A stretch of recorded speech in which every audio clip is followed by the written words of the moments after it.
The stars looked different from the observation deck of the Horizon *. Lieutenant Alex Reed pressed a hand against the cool glass, watching as the massive Valari ship approached. Its crystal-like surface caught the distant sunlight, sending rainbow patterns across the walls of the human vessel. "Nervous?" Captain Moore asked, coming to stand beside Alex. "A little," Alex admitted. "First contact was one thing.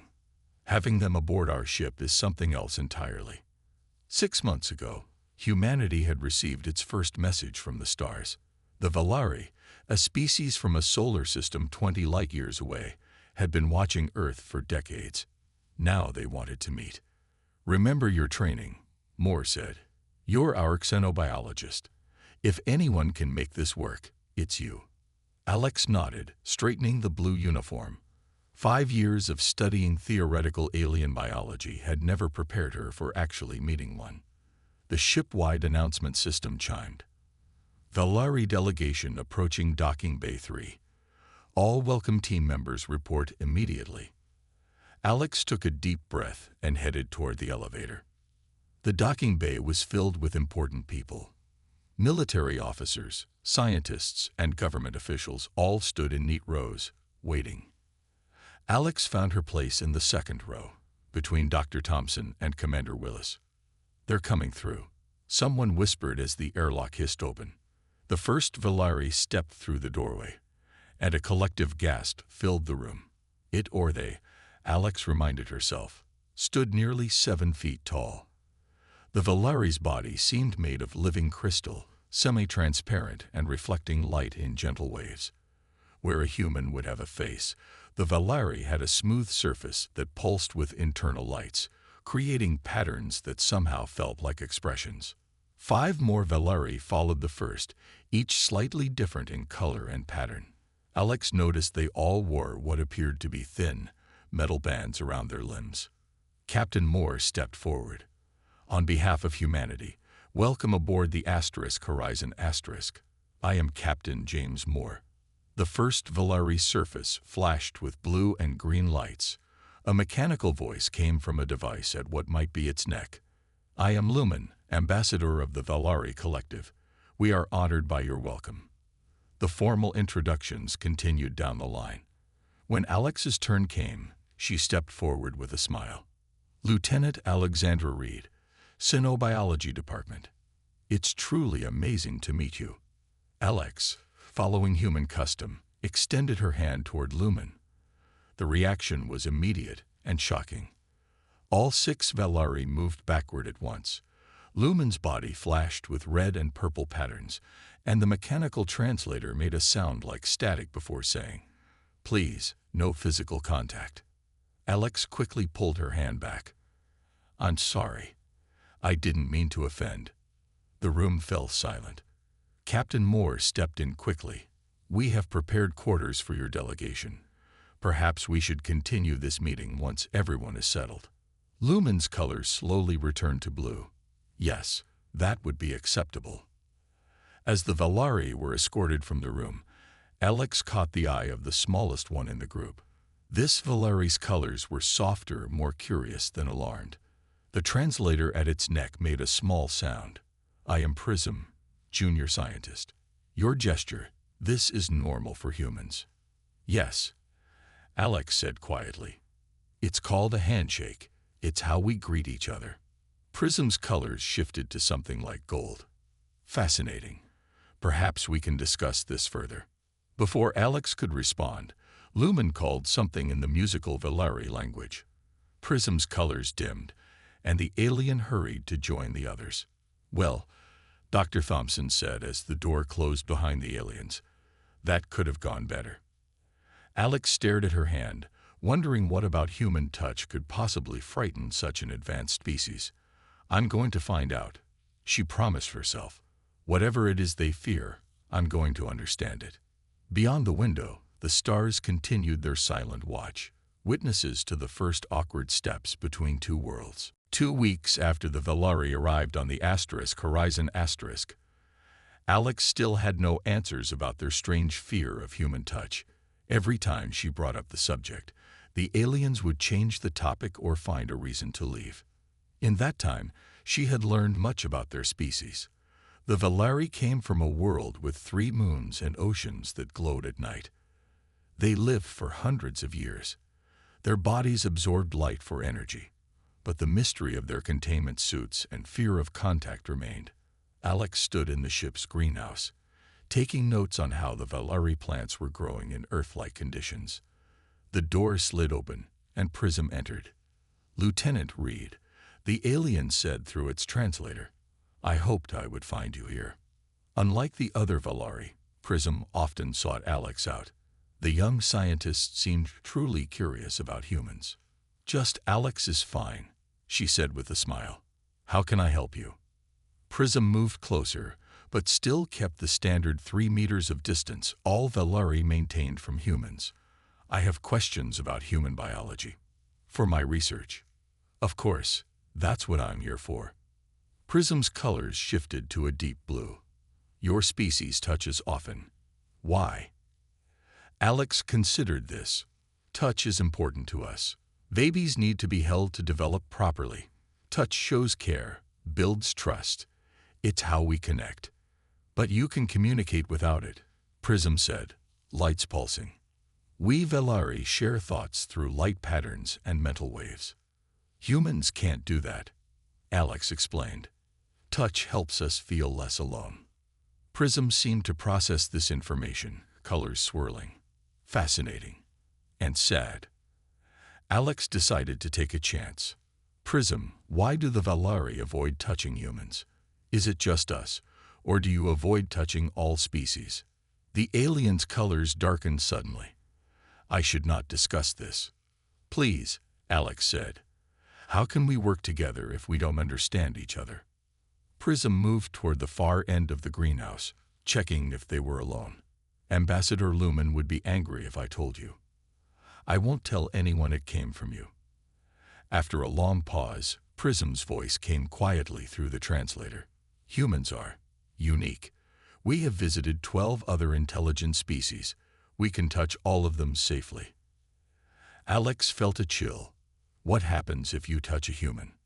It has not happened in recorded history, but our ancient texts warn of beings who carry the touch of creation.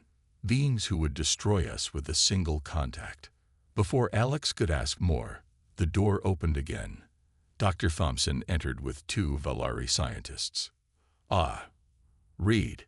Good, you're here. We're setting up the biology exchange in Lab 4, Thompson said. One of the Valari scientists, Glow, Alex remembered, moved too quickly around a plant table. The alien's arm brushed against Tom, a junior botanist who had been quietly working nearby. The sound that came from Glow was unlike anything Alex had heard before. It was a high-pitched wail that made the translator spark and die. The alien's body flashed with colors so bright they hurt to look at. Glow collapsed to the floor, body shuddering. "What happened?"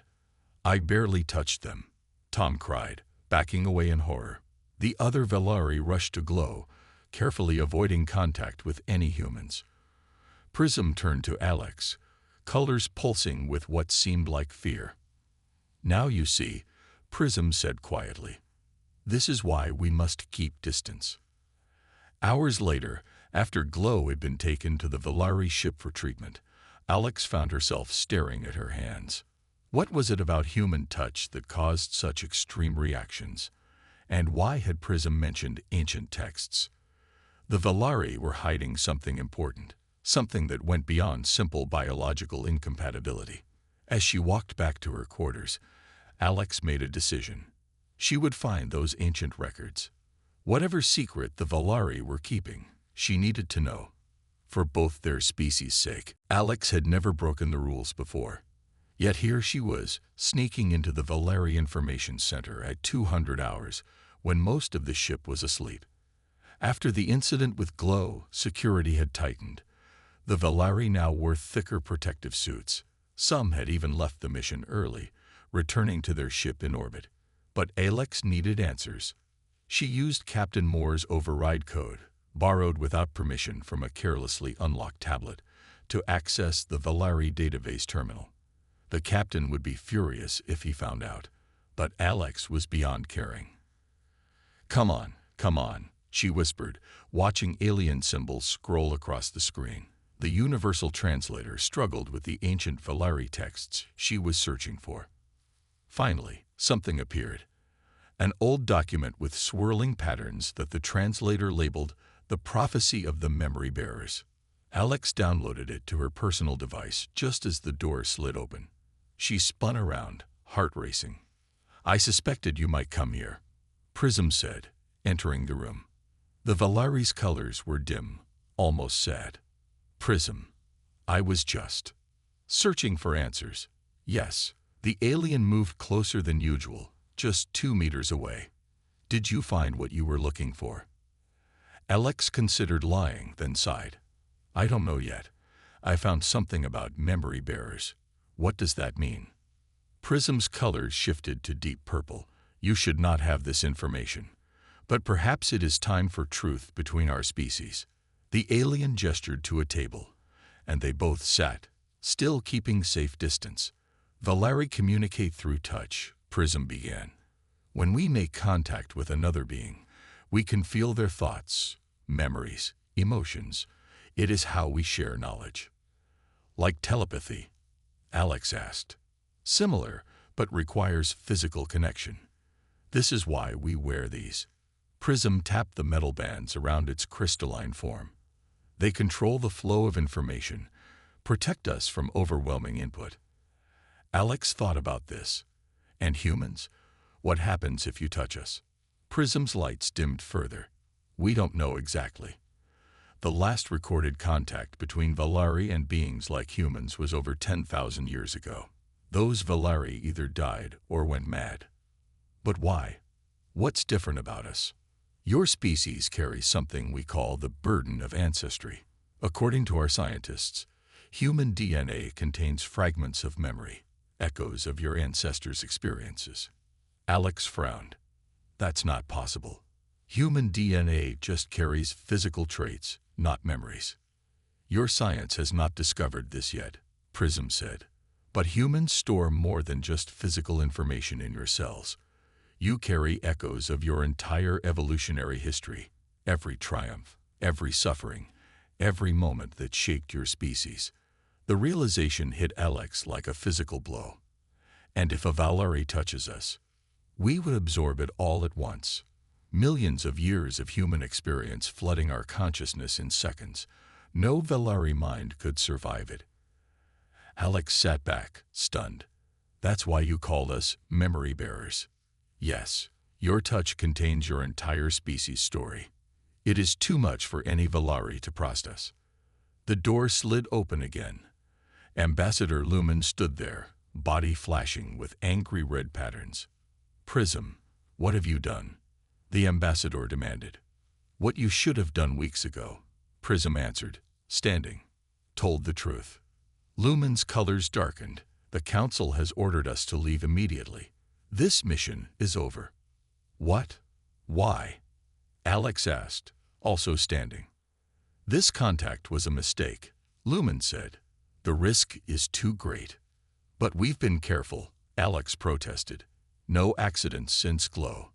"The council's decision is final," Lumen cut her off. Then, turning to leave, the ambassador added quietly, "Your species carries something we cannot bear to know, Lieutenant Reed. For our safety, we must part ways." As the door closed behind Lumen, Prism's translator made a sound like a sigh. "I am sorry, Alex. I had hoped for greater understanding between us." But Alex wasn't ready to give up. Not when she finally understood what made humans so dangerous and so special. 6 months had passed since the Valari left Earth. Alex now led her own research team, studying the information Prism had shared before departing. Her lab on the lunar base was small, but it gave her the privacy she needed for her controversial work. "Any progress on the memory marker theory?" Dr. Patil asked, entering the lab with fresh coffee. Alex shook her head. "Nothing concrete. I still can't find evidence that human DNA stores ancestral memories. The last 6 months have been frustrating. Earth's scientists were divided. Some believed the Valari claims about human genetic memory. Others called it alien superstition.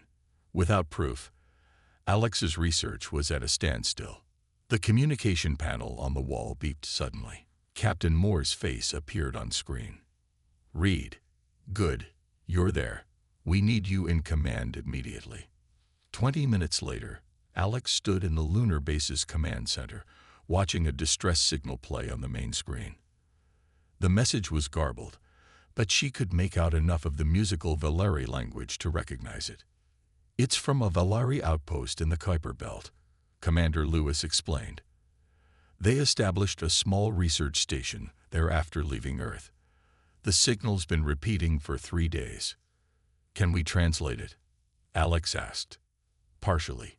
Lewis pressed a button, and a computerized voice spoke. "Emergency. Contamination. Need human expertise. Failing. Please help." Alex felt a chill run down her spine. "They're asking for our help." "Apparently," Moore said, entering the room. "And the Council has agreed to send a response team. You'll lead it, Reed." "Me? But you're the foremost expert on Valari physiology," Moore cut in. "And you have a relationship with at least one of them. Ship leaves in 6 hours." The journey to the Kuiper Belt took 2 weeks. Alex spent the time reviewing her notes on Valari biology and preparing her team of 5 specialists for what they might find. When they finally reached the small outpost, a crystal structure attached to an icy comet, the scene was worse than they had feared. "Life signs are faint," Dr. Paddle reported as they docked. "Multiple Valari still alive, but weakened." Wearing their protective suits, Alex's team entered the outpost. The interior was dim, with only faint light pulsing from the walls. Several Valari lay on the floor, their crystalline bodies cloudy and cracked. "What happened here?" whispered Dr. Wilson, the team's pathologist.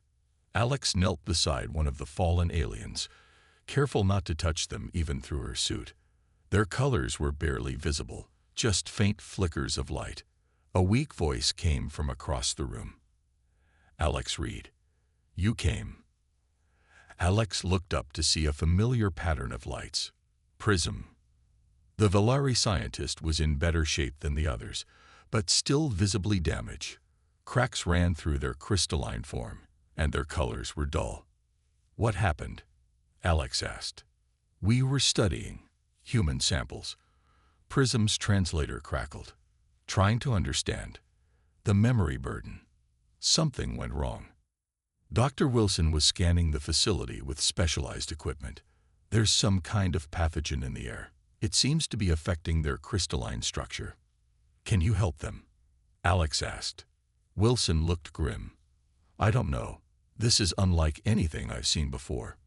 Prism moved closer, still maintaining safe distance. "The others, worse than me. Some already gone. We discovered something in your cells. Try to isolate it." "The memory markers?" Alex asked. "Yes.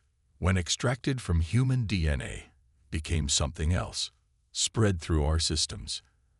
Alex felt sick. The Valari had been studying human genetic material, trying to understand what made humans dangerous to them. Instead, they had created something that was killing them. "Why didn't you contact us sooner?" she asked. "Council forbidden."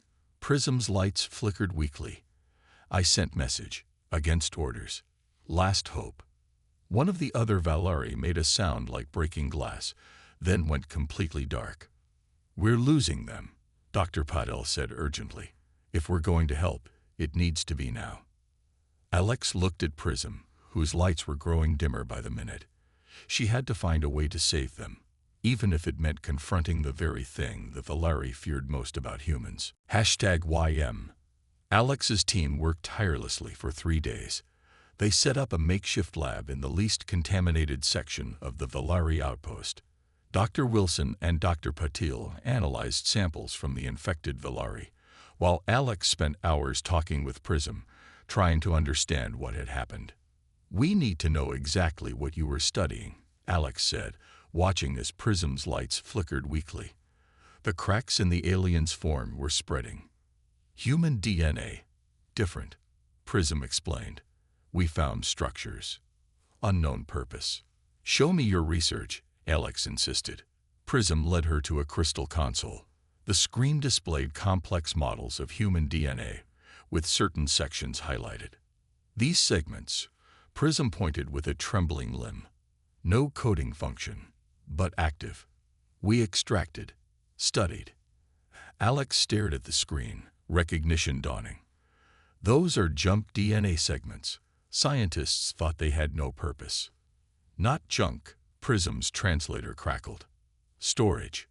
As Alex examined the Valari research, a startling picture emerged. The so-called junk DNA that made up a large percentage of the human genome wasn't useless after all. It contained patterns, complex, encoded information passed down through countless generations. This can't be possible, she whispered. But it is, came Dr. Wilson's voice as he entered the room. I've been running tests on our own samples. The Valari are right, Alex. Our DNA contains more than just genetic instructions. What does it contain? Alex asked, though she already suspected the answer. Information, experiences, memories. Wilson shook his head in disbelief. Somehow, human DNA has evolved to store impressions of our ancestors' experiences. Not detailed memories, but emotional responses, instinctive reactions, the wisdom of countless generations. That's why we have instincts. Alex realized. Fear of heights, snakes, darkness. They're not just random. They're ancestral warnings. More than that, Prism said, your DNA carries everything. Joy, pain, triumph, failure.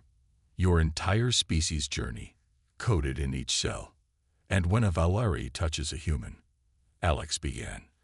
We absorb it all, Prism finished. Our minds, not designed for such input. Millions of years, billions of lives, all at once.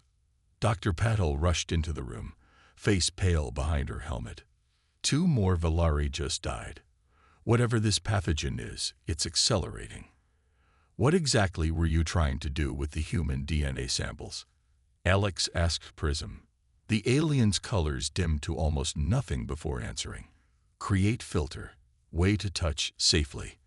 Extract memory without overload. Something went wrong. The pathogen. It's the memory sequences, isn't it? Alex realized. You isolated them, but they mutated. Yes, Prism confirmed. Now they attack. Our core. Memories too strong, too painful. Alex sat down, overwhelmed by the implications. Humans were the only species whose evolutionary journey was so complex, so filled with suffering and triumph, that it had become encoded in their very cells. Their touch contained the entire human story, every war, every love, every discovery, every heartbreak. The burden you carry, Prism said softly. How do you bear it? We don't know we're carrying it. Alex replied.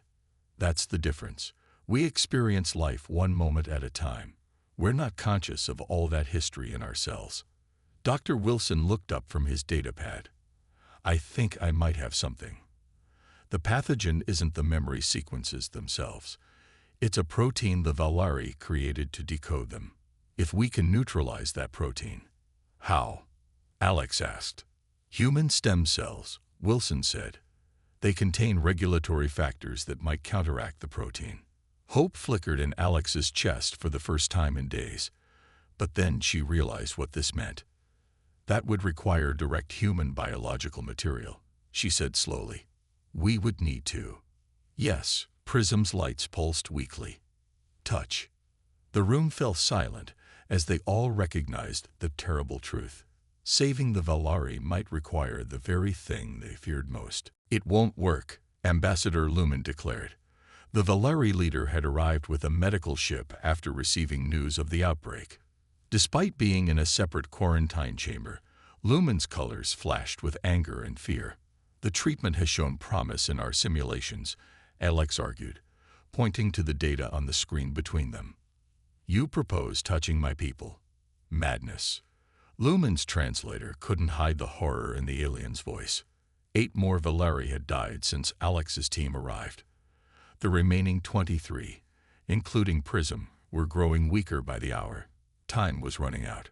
The stem cell treatment can neutralize the pathogen, Dr. Wilson explained, but it requires direct application.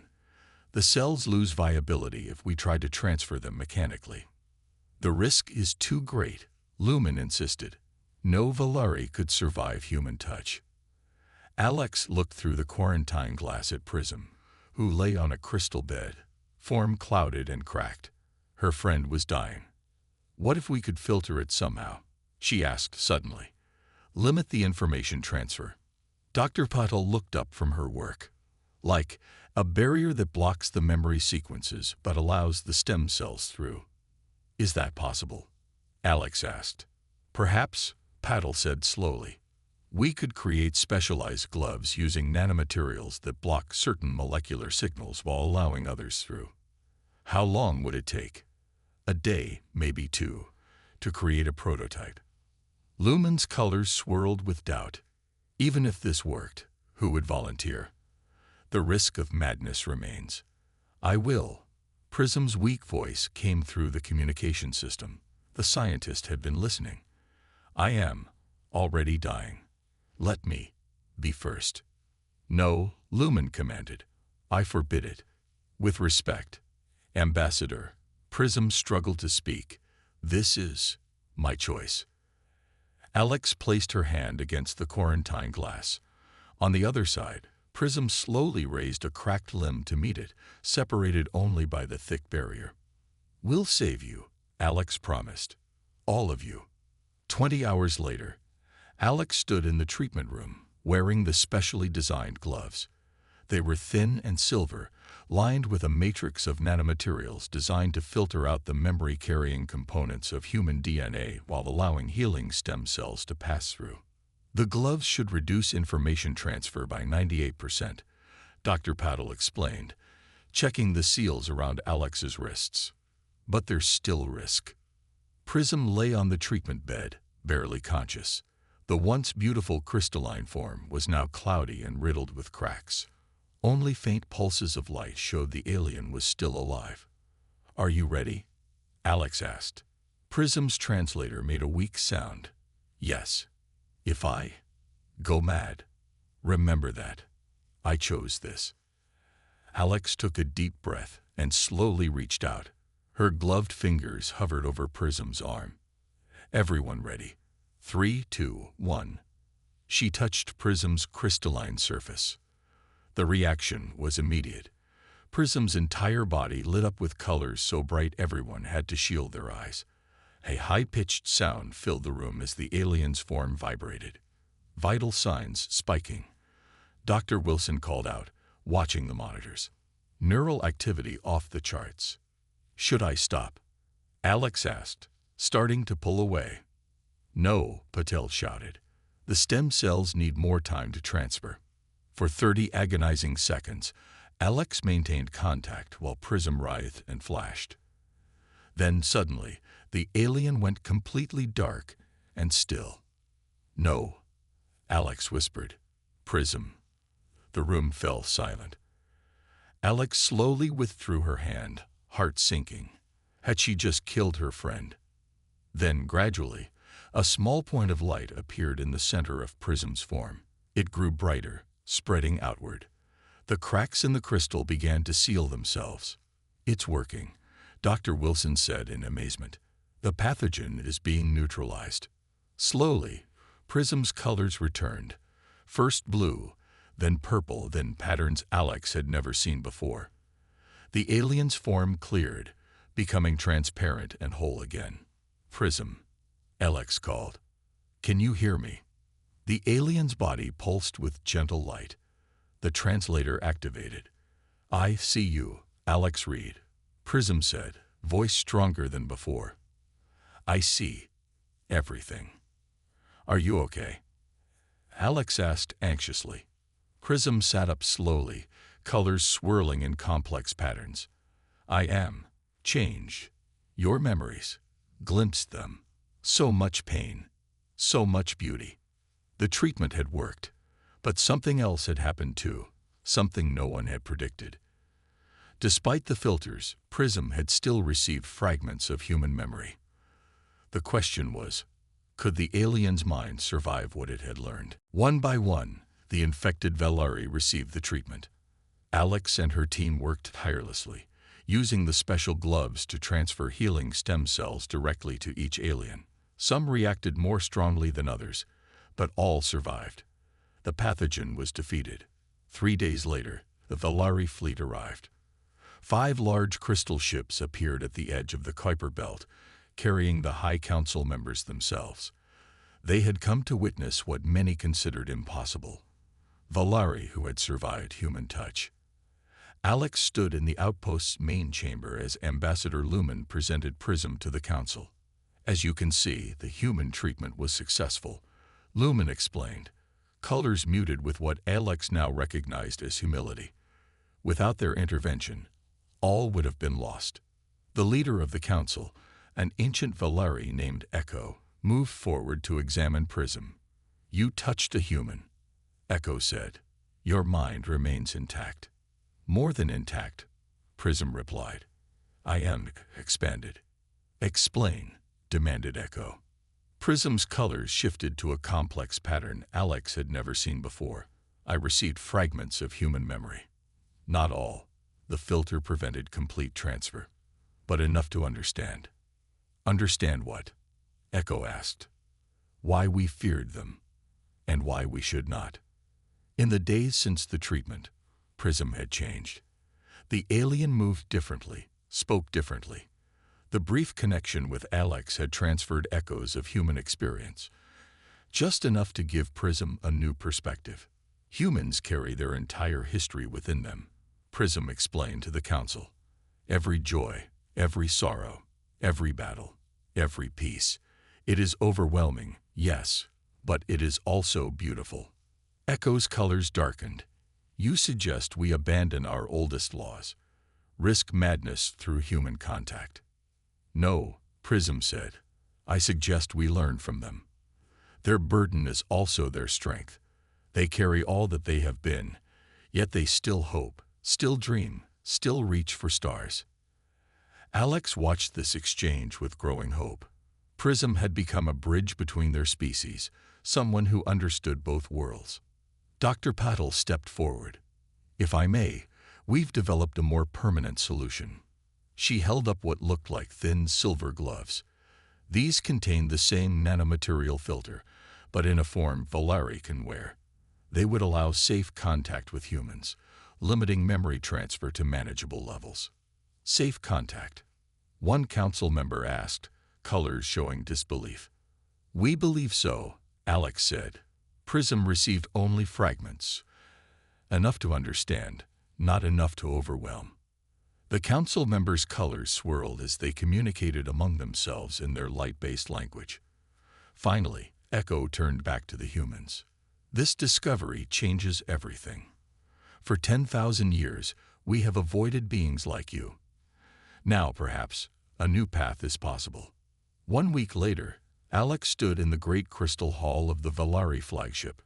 Representatives from Earth had arrived for the historic ceremony, the signing of the first treaty between humans and Valari. Prism stood beside Alex, wearing the new interface gloves. Are you nervous? Alex asked. Yes, Prism admitted, but also excited. As they watched the Earth ambassador approach the Valari Council, Alex felt a gentle touch on her arm. She looked down to see Prism's gloved hand resting lightly against her skin. It works, Prism said, colors brightening with joy. I feel only what I can bear. Ambassador Lumen approached them, watching their contact with fascination. Why must we avoid touching you, human? Lumen asked Alex, but the question held no fear now, only sorrow for what had been missed. Alex smiled. You don't have to anymore. Prism's colors shifted to a warm gold. Their touch contains everything they are and have ever been, Ambassador. all their history, all their ancestors' wisdom. It was too much before, but now we can learn from them. Not all at once, but slowly, as friends should. As the human ambassador reached the council, Echo extended a gloved hand in the human greeting style. The human took it carefully. It was a small touch, just two beings connecting across the vast divide of different worlds. But in that touch was the promise of something greater. Two species who could now share not only knowledge and technology, but the very essence of their experiences. Prism looked at Alex, colors forming patterns that somehow seemed like a smile. "This is just the beginning," the alien said. Alex nodded, watching history unfold before her. The beginning of understanding.